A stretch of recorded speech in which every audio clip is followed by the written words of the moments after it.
कहानी की शुरुआत होती है एक ऐसे सुनसान और वीरान टापू से जो देखने में तो शांत लगता था, लेकिन वहां की हवा में भी मौत की महक घुली हुई थी। यह जगह इंसानों के लिए नहीं बल्कि सांपों के लिए बनी थी। ये सांपों का गढ़ था, लेकिन इंसान की लालच उसे कहीं भी ले जा सकती है। यहाँ 4 दोस्त अक्सर अपनी जान जोखिम में डालकर आते थे, सिर्फ एक ही मकसद से, पैसा कमाना। उनका काम ही यही था। वो इस खतरनाक जंगल में आते, यहाँ के जानलेवा सांपों को पकड़ते और फिर उन्हें शहर ले जाकर ब्लैक मार्केट में बेच देते। उस दिन भी वो चारों इसी उम्मीद में अपनी नाव से यहाँ उतरे थे। टापू पर कदम रखते ही उन्होंने एक मुर्गे को लिया और उसकी टांग में एक बहुत ही मजबूत रस्सी बांधी। फिर उसे जमीन के अंदर बनी एक गहरी अंधेरी सुरंग में धीरे धीरे उतार दिया। काफी देर तक वहाँ सन्नाटा छाया रहा। चारों दोस्त सांस रोके उस रस्सी को देख रहे थे। न कोई हलचल, न कोई आवाज। फिर अचानक रस्सी में एक जोरदार झटका लगा। उसने तुरंत चिल्लाकर बाकी साथियों को इशारा किया और पूरी ताकत लगाकर रस्सी खींचने लगा। उसने एक जोरदार झटका दिया,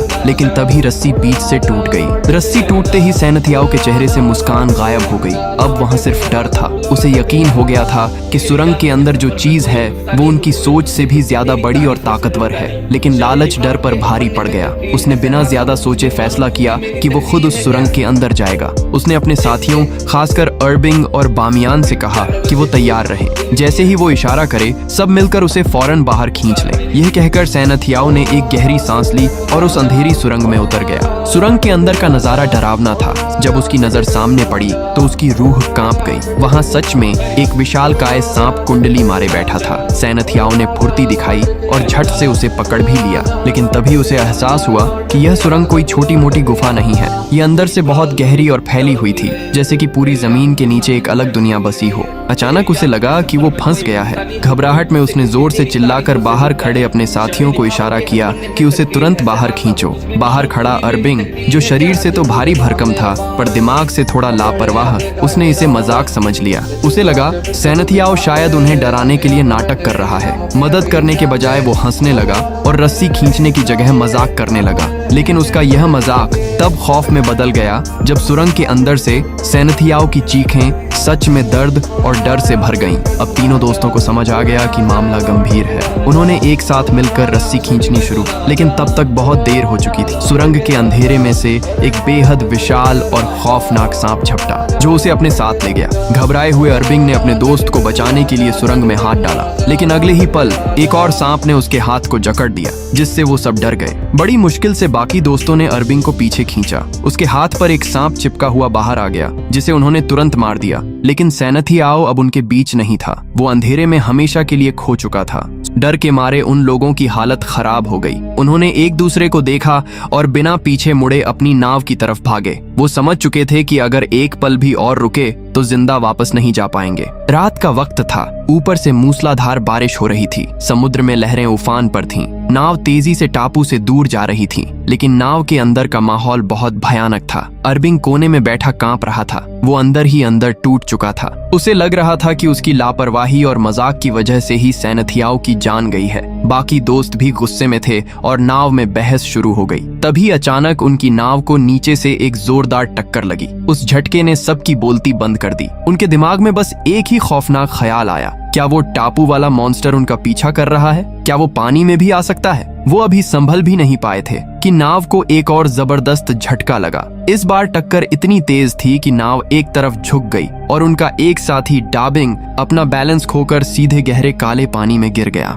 बामियान घबराकर नाव की छत पर चढ़ा और जल्दी से सर्च लाइट चालू करके पानी में रोशनी फेंकने लगा। उधर अर्बिंग ने अपनी गलती सुधारने की कोशिश की। उसने तुरंत एक रस्सी से बंधा हुआ टायर पानी में फेंका ताकि डाबिंग उसे पकड़ सके। लेकिन तभी अर्बिंग की नजर बामियान के पीछे गई। बिजली की चमक में उसने देखा कि बामियान के ठीक पीछे एक विशालकाय सांप का सिर पानी से ऊपर उठा हुआ है। लेकिन अगले ही पल वो सांप पानी में ऐसे गायब हो गया जैसे वो कोई परछाई हो। इससे पहले कि कोई कुछ समझ पाता, पानी में हलचल हुई। उसी सांप ने नीचे से डाबिंग पर हमला कर दिया। डाबिंग को संभलने का मौका तक नहीं मिला और वो विशाल जबड़ा उसे पानी के अंदर खींच ले गया। अपने दोस्त को मरता देख अर्बिंग से रहा नहीं गया। उसने हिम्मत जुटाई और एक भाला लेकर सांप को मारने की कोशिश की, लेकिन वो सांप कोई आम जानवर नहीं था। उसने पलटकर अर्बिंग पर इतना जोरदार हमला किया कि अर्बिंग हवा में तिनके की तरह उछल गया और पानी में गिरने से पहले ही उस सांप का शिकार बन गया।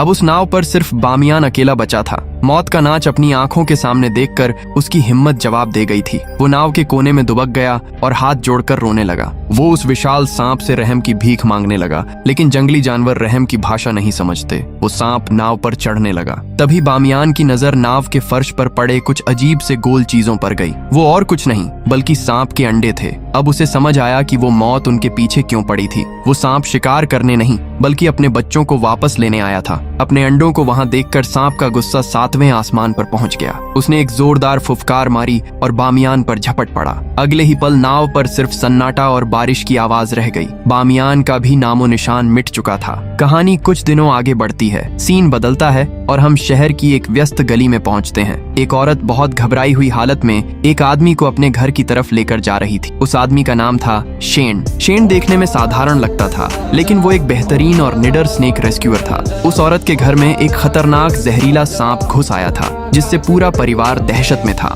शेन तुरंत सीढ़ियां चढ़कर ऊपर गया। वहां का नजारा खतरनाक था। कमरे के कोने में वो औरत का पति और उसका छोटा बच्चा एक दूसरे से चिपक कर बैठे थे और उनके ठीक सामने एक कोबरा फन फैलाए खड़ा था। सांप गुस्से में था और बार बार हमला करने की कोशिश कर रहा था। शेन ने बहुत ही शांति और समझदारी से काम लिया। उसने अपनी खास रस्सी का फंदा बनाया और बिना किसी हड़बड़ी के कुछ ही सेकंड्स में उस सांप को काबू में कर लिया। शेन अपना काम खत्म करके बाहर निकला ही था कि उसका दोस्त माफिन दौड़ता हुआ उसके पास आया। उसने आते ही अपना मोबाइल शेन के सामने कर दिया। स्क्रीन पर एक ब्रेकिंग न्यूज चल रही थी। रिपोर्टर बता रहा था, समुद्र में कुछ दिन पहले हुए रहस्यमयी हादसे के बाद आज कोस्ट गार्ड को किनारे पर एक शख्स की लाश मिली है, जिसकी पहचान बामियान के रूप में हुई है। लाश की हालत बहुत बुरी थी, लेकिन शेन की नजर लाश पर बने गहरे जख्मों पर टिक गई। वो जख्म किसी चाकू या गोली के नहीं थे और न ही किसी शार्क के। शेन ने उन निशानों को गौर से देखा और उसका माथा ठनका। वो समझ गया कि यह काम किसी सामान्य जीव का नहीं है।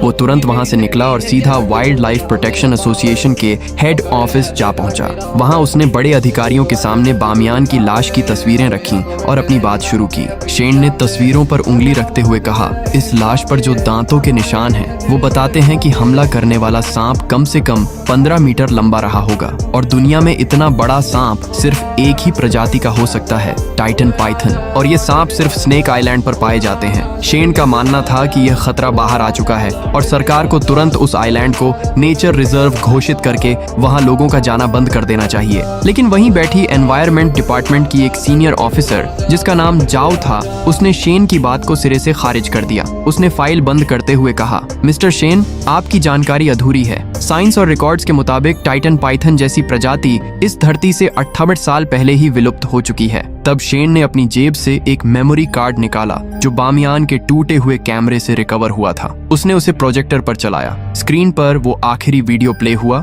जो बामियान ने अपनी मौत से ठीक पहले रिकॉर्ड किया था। धुंधली वीडियो में बारिश और अंधेरे के बीच एक विशालकाय सांप टाइटन पाइथन साफ दिखाई दे रहा था। वो वीडियो खत्म होते ही पूरे कॉन्फ्रेंस रूम में सन्नाटा छा गया। अब किसी के पास बोलने के लिए कुछ नहीं था। सबूत उनकी आंखों के सामने था। हालात की गंभीरता को देखते हुए यह फैसला लिया गया कि सच्चाई की तह तक जाने के लिए एक टीम उस टापू पर जाएगी और इस टीम में खुद ऑफिसर जाओ भी शामिल होगी ताकि वो अपनी आंखों से सब देख सके। लेकिन जाने से पहले जाओ ने शेन के बारे में कुछ जानकारी निकलवाई। उसे पता चला कि शेन कोई आम रेस्क्यूअर नहीं है। वो एक्स मिलिट्री से है और उसे लोग स्नेक किंग के खानदान का वारिस मानते हैं, यानी सांपों की समझ उससे बेहतर किसी को नहीं थी। वहीं दूसरी तरफ शहर की एक आलीशान बिल्डिंग में एक अलग ही खिचड़ी पक रही थी। पैन नाम का एक बहुत अमीर और लालची बिजनेसमैन उस स्नेक आइलैंड समेत 4 टापुओं पर एक बहुत बड़ा टूरिज्म रिसोर्ट बनाना चाहता था। उसने इस प्रोजेक्ट में अरबों रुपए लगा रखे थे। जब उसे खबर मिली कि शेन वहां टाइटन पाइथन साबित करने जा रहा है तो उसके पैरों तले जमीन खिसक गई। उसे पता था कि अगर यह साबित हो गया कि वहां दुर्लभ सांप हैं, तो सरकार उस जगह को सील कर देगी और उसका सारा पैसा डूब जाएगा।